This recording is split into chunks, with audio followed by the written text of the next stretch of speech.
Olá, meu nome é Marcela, eu faço parte da equipe ESC USP Alpha e nesse vídeo convido vocês a conhecerem desde a definição até o resultado de integração do projeto do Alpha 2020. Como toda história de sucesso dividida em capítulos, o nosso projeto também segue uma divisão em partes. Ou melhor, dizendo, a metodologia que adotamos para estruturar o projeto consiste em uma sequência de etapas que são o projeto conceitual, que envolve a captura de requisitos, a verificação deles e a definição de uma arquitetura conceitual para a aeronave. O projeto preliminar, que a partir de um algoritmo de MDO, que considera os requisitos anteriores, define uma nova arquitetura para o segmento do projeto. Chegando ao projeto detalhado, que define os sistemas e subsistemas da aeronave. Então temos a implementação, que envolve o desenho da aeronave em CAD, e seguimos para a etapa de Fabrication Readiness Review. A parte de ensaios em solo e em voo que foram previstas para finalizar essa sequência tiveram que ser adiadas por conta do contexto atual da pandemia. Mas para as análises e simulações, utilizamos os modelos computacionais validados com ensaios em voo de anos anteriores. Apesar das circunstâncias, a ambição do projeto teórico segue a mesma do projeto final, a consagração de uma história marcante para essa edição. O ponto de partida da concepção do nosso projeto é entender em qual padrão a aeronave deve se encaixar e quais devem ser os parâmetros seguidos para que tenha potencial de vitória e ainda seja segura. Então a análise foi feita em duas partes. Primeiro, entendemos os requisitos de classe dados pelo regulamento e caracterizados de maneira principal por limitação geométrica, motores e baterias e requisitos operacionais.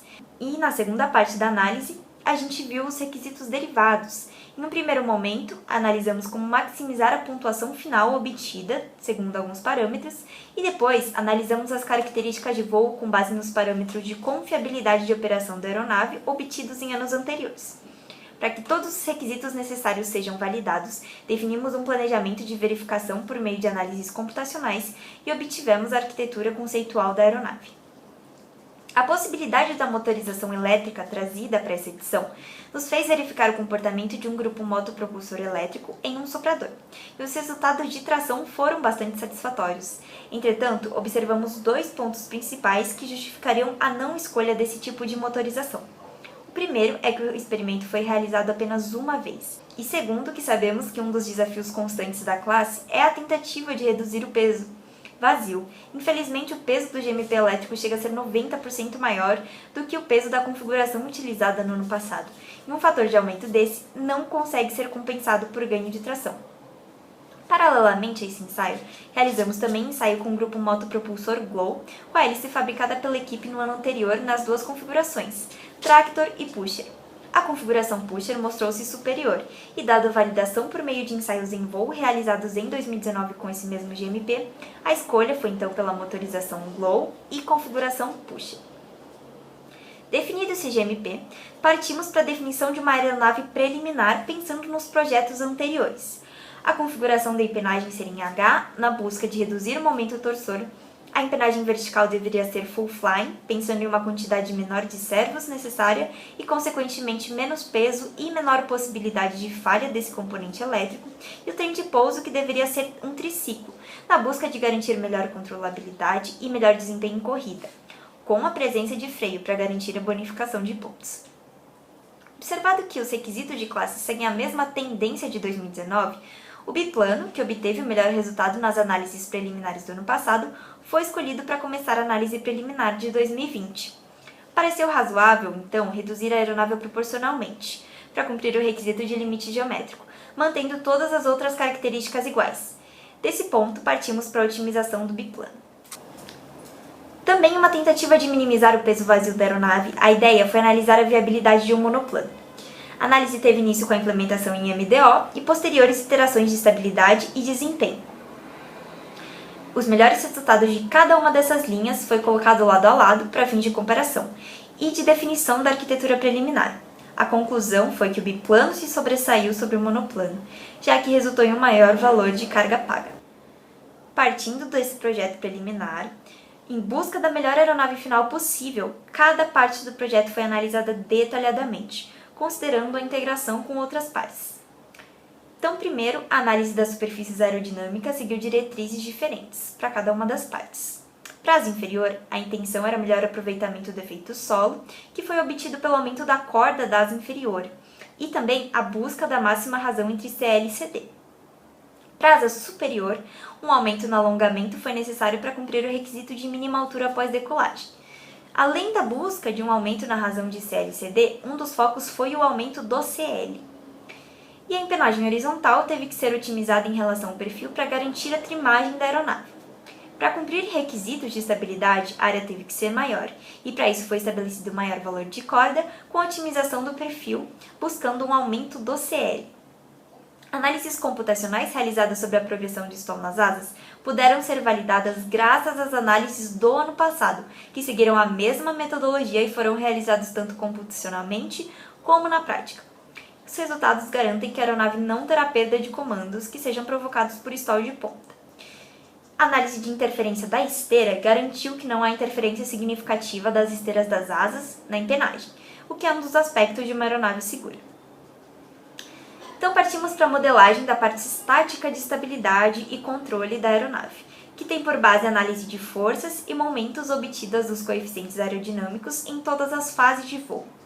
Pensando em estabilidade longitudinal, a definição da posição do CG da aeronave busca maximizar o coeficiente de lift trimado máximo e, consequentemente, a pontuação.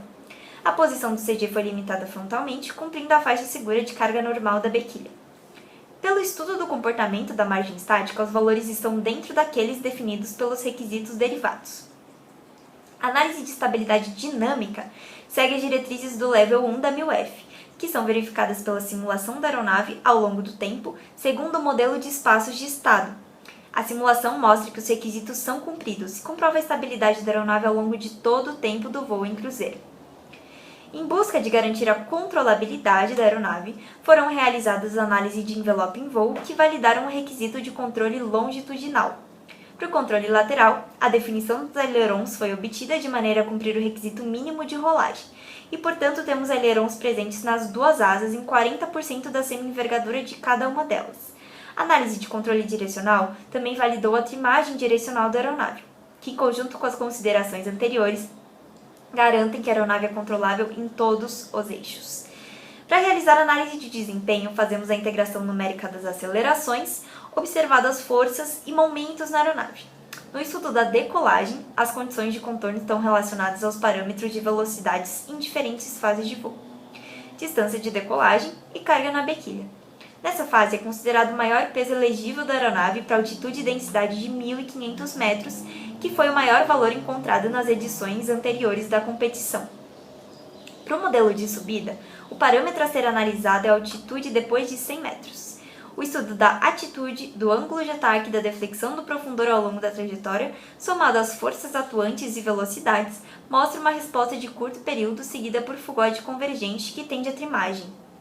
Em cruzeiro, a análise de desempenho obtém a potência da aeronave por velocidade, observando pontos de máxima e mínima velocidades.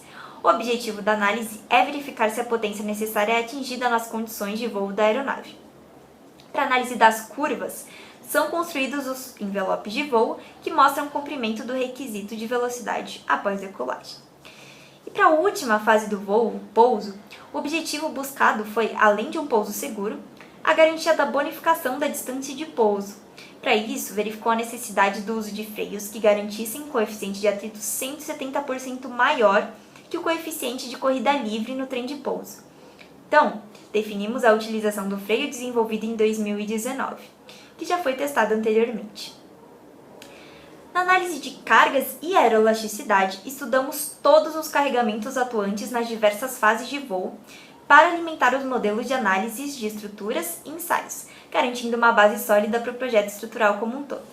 Os diagramas VN foram construídos utilizando um fator de carga limite para a manobra, verificado em anos anteriores para aeronaves biplanas similares, além da modelagem de rajada com velocidade de referência calibrada a partir de ensaios em voo realizados na competição de 2019, pela aeronave da classe Advanced da equipe.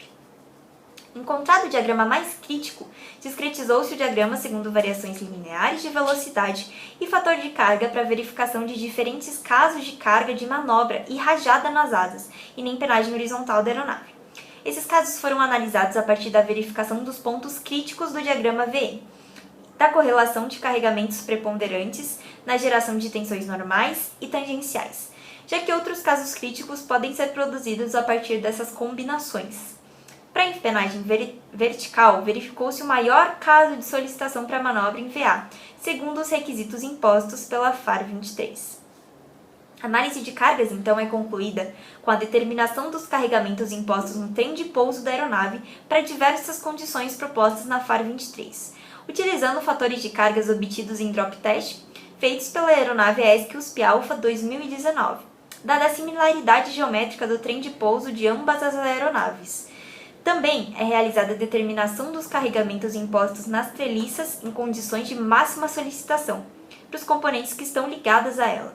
Para as análises dos efeitos aerolásticos, utilizamos a modelagem de seção típica para o cálculo das velocidades de ocorrência dos fenômenos de divergência e reversão de comando. Essas análises evidenciaram velocidades muito acima de quaisquer velocidades alcançadas pela aeronave, mesmo em condições de mergulho, satisfazendo os requisitos derivados pela equipe e garantindo a não ocorrência de fenômenos aerolásticos destrutivos. O estudo do projeto estrutural busca a definição de estruturas leves e que resistam aos esforços solicitantes em toda a operação da aeronave. Para isso, deve-se levar em conta o custo, as propriedades mecânicas dos materiais a serem escolhidos. A análise foi realizada a nível de cada componente da aeronave, para definir o dimensionamento de cada um, observando as margens de segurança. O pré-dimensionamento das asas foi definido pela Alma Rohacel, posicionada em 22% da corda. Foi necessário adicionar um laminado de fibra de carbono na asa superior para que cumprisse o requisito de margem de segurança. A otimização das treliças, buscando a menor massa possível, definiu elementos estabilizantes em fibra de vidro ao invés de fibra de carbono. As simulações feitas através do modelo de elementos finitos para o estudo da aeronave como um todo consideraram uma malha de elementos de 2 mm e elementos de 0 a 5 mm para junções. O estudo dividido em análise estática, prazo inferior e empenagem horizontal, e análise modal de todo o conjunto permitiram a garantia de uma aeronave estruturalmente segura. Por fim, o projeto elétrico tem como função prezar pela segurança da aeronave, então dimensionando e escolhendo os componentes com boa margem de segurança, já que esse ano não pudemos realizar os ensaios práticos. A aeronave possui servos localizados na empenagem horizontal, nas asas, no trem de pouso, na bequilha, no acelerador e no freio. A bateria, o receptor e os dispositivos complementares foram alocados na asa superior. Analisando a evolução da aeronave, partindo do projeto preliminar, em um primeiro momento conseguimos aumentar a quantidade de carga paga. Apesar de isoladamente satisfatório, esse resultado não cumpria vários requisitos definidos por projeto. Então focamos em cumprir esses requisitos e obtivemos uma nova aeronave, com uma carga paga próxima da preliminar. E, portanto, novas versões foram analisadas até que o resultado fosse uma carga paga satisfatória e que os requisitos para a aeronave fossem cumpridos. O resultado final da aeronave tem por ambição a consolidação de um avião altamente competitivo, o Alpha 2020 se consagrando como uma história de sucesso. Obrigada por terem assistido.